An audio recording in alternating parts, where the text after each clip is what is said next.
هلا متابعيني، شلونكم؟ يا رب الكل بخير وصحة وسلامة. اليوم حبيت انزل لكم الدولمة ويا رب تعجبكم وتنال رضاكم. طبعا الدولمة مثل ما تعرفون عدة طرق، ما تتحدد بطريقة واحدة، وانا هواي عندي طرق ان شاء الله انزل لكم اياها، بس حبيت انزل لكم اياها اليوم بهاي الطريقة. اليوم مثل ما تشوفون انا طبعا السلق متعلمة يعني افرزه اللي اشتغل بيه، بس اليوم بما انه انا مستعجلة فجبته وبساعة اشتغلت بيه. هاي انا قسمته لهاي الاقسام، وهاي عندي حبايتين بصل همات راح ابدي اشتغل بيهن قدامكم مثل ما تشوفون. فتحتهن بهاي الطريقة وراح اطلعهن. طبعا راح اطلع هاي الحبايتين بصل كمية خير من الله. هاي مثل ما تشوفون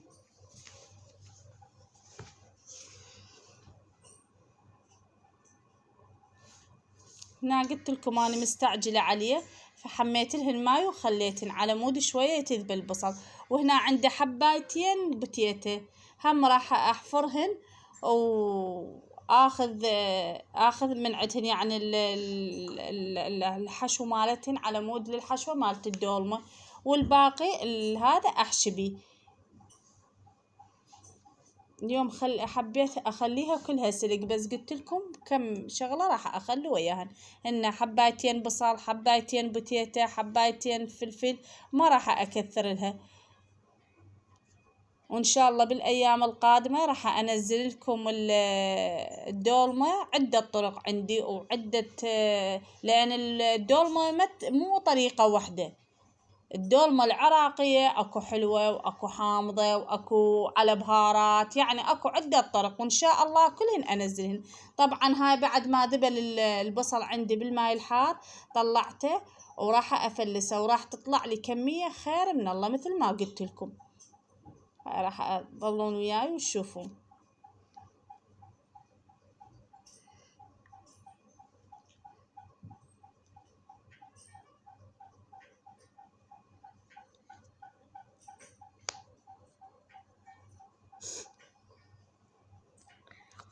مثل ما شفتوا هاي عندي همات قلت لكم حبايتين فلفل راح احشيهن احفرهن بهاي الطريقة، وما راح اذب مالتهن الراس او مثل ما نقول الغطا مالت الفلفلة، لان راح ارجع عليه هيجي حتى يحفظ الحشوة مالت الدولمة حتى ما تتفلس عندنا.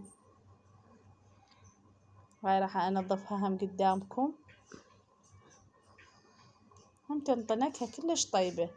وهاي مكونات الدولمة مثل ما تشوفوها، لا تنخبصون بها، هو راح ألملمها كلها فشي بسيط وسهل. قلت لكم اليوم عندي السلق كمية أكثر، يعني أكثر مكون راح أخليه السلق لأن إحنا نحبه. وهاي عودان السلق، وهاي البصل اللي قلت لكم عليه خير من الله الكمية مالته. وهنا عندي حبايتين فلفل، حبايتين بوتيتا، وهاي طبعا عندي حباية واحدة من الشجر هم حبيت أخليها، والتمن منقعته، والباقلة والكرفس والبصل المثروم والبتيتة الطماطة. هنا اللحم عندي، وهنا عصير الليمون كلش طيبة لا خليتي. وهاي معجون الثوم، وهاي التوابل، وهاي دبس الرمان، وهاي عندي معجون راح اخليها همات. راح ألمها هاي المكونات كلها قدامكم.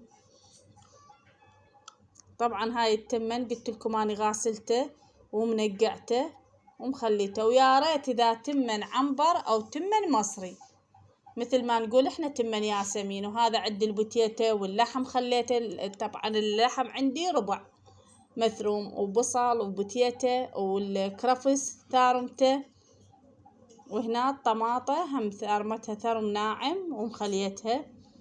وهنا التوابل عندك كاري، كمون، 7 بهار، لون بصرة. وعندي هنا راح خليت عصير الليمون والمعجون خليت له خاشوقتين أكل، وخليت ملح.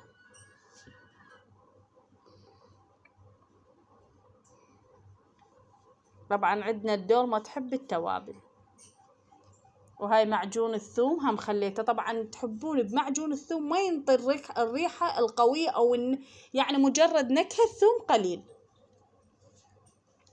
وهاي راح أخلطهن خلطة زينة واللحم عندي دهين طبعا اني يعني ثارمة ويا ليا او شحم حتى تصير طيبة. وهنا عندي دبس الرمان راح اخليه مثل ما تشوفون. وكان على المواد تبقى وراكم، المقادير تبقى وراكم اللي انتو تريدوها كل من واللي يشوف المقادير اللي تناسبه. هنا طبعا عضود او عودان السلق ما ذبيتها، خليتها وخليت وياها الباقلة وبديت ألف. أول ما بديت ألف بالبصل شوف شلون ذبل عندي، راح ألفه كله مثل ما تشوفون قدامكم. راح ألفها ولفيتها وياكم. الفلفل وهاي اللي قلت لكم عليه ما راح أذبه على مود يلزم الحشوة مالت الدولمة. خليت من كل نوع اثنين لأن أنا أريد أكثر من السلق. السلق إحنا نحبه كلش. وهاي شجراية واحدة همات خليتها. وهاي البوتيتة. وهاي طبعا البوتيتة بديت ألف هم بيها. اكو ناس تقول ألفها واكو ناس تقول تحشيها، انتم شو تقولون؟ وهاي هم خليت وجبة ثانية من الباقي اللي فرزتها وياكم. وهنا باعوا السلق مثل ما قلت لكم انا معلمة يعني افرزه الا اشتغل بيه. بما انه انا مستعجلة فورت له ماي وخليت عليه راح يذبل يعني مثل ما اريد انا حتى اقدر اشتغل بيه. وكل ما تصغريها يعني تقصقصيها الورقة مالت السلك كل ما يصير اللف مالتها كلش حلو.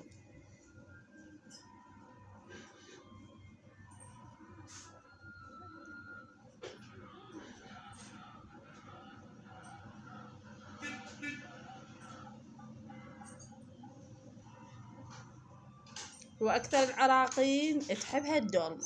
من اللي ما يحب الدولمة؟ وعدة طرق قلت لكم إلها الدولمة. وإن شاء الله بالأيام الجاية راح أنزل لكم كل الطرق اللي أعرفها أنا. راح أكمل هنا طبعا سويت الصلصة على مود أني كملت اللف مالتها. هاي خليت معجون طماطة وخليت دبس الرمان وراح أخلي ماجي مال دجاج لأن نعطيها هم نكهة كلش طيبة. ما خليت شي ثاني. وخليت مليح، خليت لامن دوز ويا الصلصة مالتها على مود من راح اخليه على القدر ونعطي نكهة كلش طيبة للدولمة كلها. تاخذ التوابل اللي اني اريدها او الدولمة تريدها. مثل ما تشوفون راح اخلطها خلطة زينة حتى تاخذ مونتها. وهنا كملت اللف راح اذب الصلصة على الدولمة وراح اغطي. اهم شي هاي لازم نغطيه بهذا الماعون، لازم ثقل على الدولمة.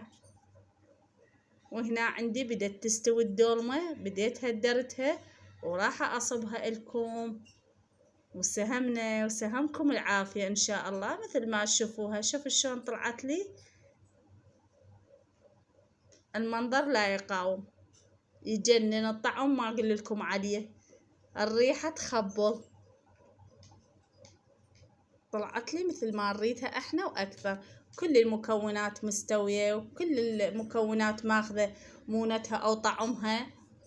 هاي تشوفوها شلون مصفطة وكأنه كيكة نزلت القالب مثل ما اني اريدها. وجمال الدولمة من تصبيها بالصينية. هاي اللي يميز العراقيين بالدولمة، ما نصبها بالماعين نصبها بالصينية. شوف شلون نزلت لنا. هنا بديت افتحها واراويكم اياها. حبايبي لا تنسوني من اللايك والاشتراك، دعمكم هو اللي يخليني استمر وياكم ان شاء الله. هاي مثل ما تشوفوها طبعا حارة كلش.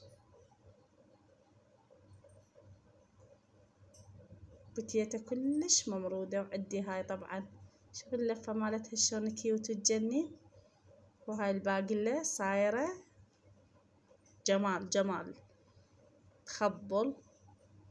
وهاي البصل عندي همات، من اللي يحب البصل.